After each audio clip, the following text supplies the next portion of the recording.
Le premier jour des fêtes olympiques débutait par une prestation de serment des athlètes, des entraîneurs et des juges.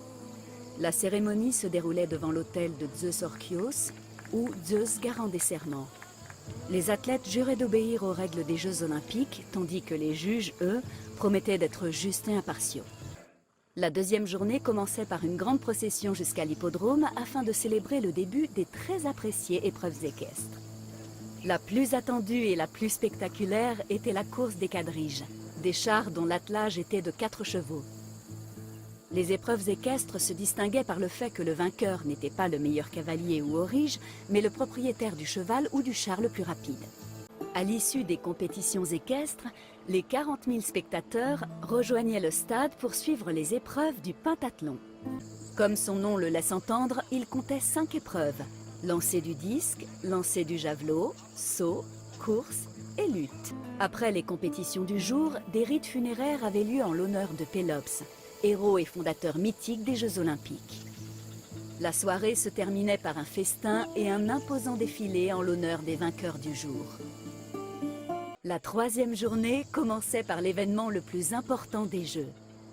Une procession regroupant Hélanodis, ambassadeurs, concurrents et des animaux se rendait au grand autel situé devant le temple de Zeus. Les animaux étaient alors offerts aux fêtes en sacrifice officiel.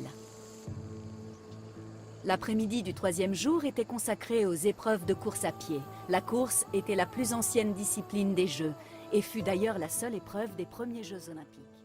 La course principale, appelée stadion, était un sprint d'environ 180 mètres.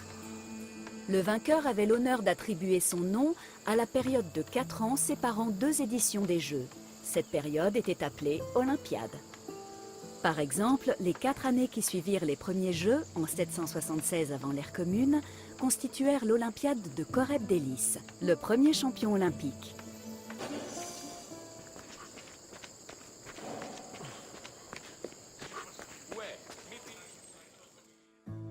La 4e journée était consacrée au combat.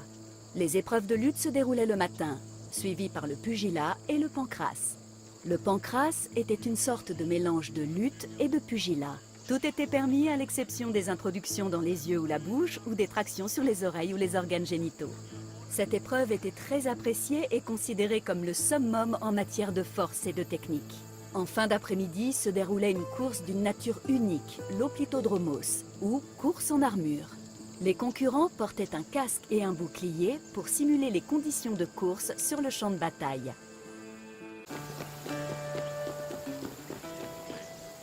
Une victoire aux Jeux olympiques était l'un des plus grands honneurs que pouvait se voir décerner un mortel, et il existait plusieurs moyens de l'immortaliser.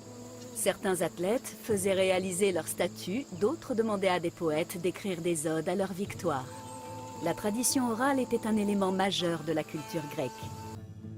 Une victoire à Olympie était l'un des honneurs les plus prestigieux de tout le monde grec. Non seulement les vainqueurs étaient couverts de gloire dans leur cité, mais leur nom devenait célèbre dans toute la Grèce. Pour certains, la tentation l'emporta. Ils brisèrent leur serment envers Zeus et trichèrent. C'était courir un grand danger, car en cas de découverte, les tricheurs risquaient de graves châtiments. Ils risquaient disqualification et amende.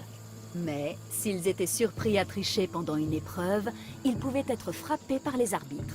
En revanche, le châtiment le plus dissuasif était la honte.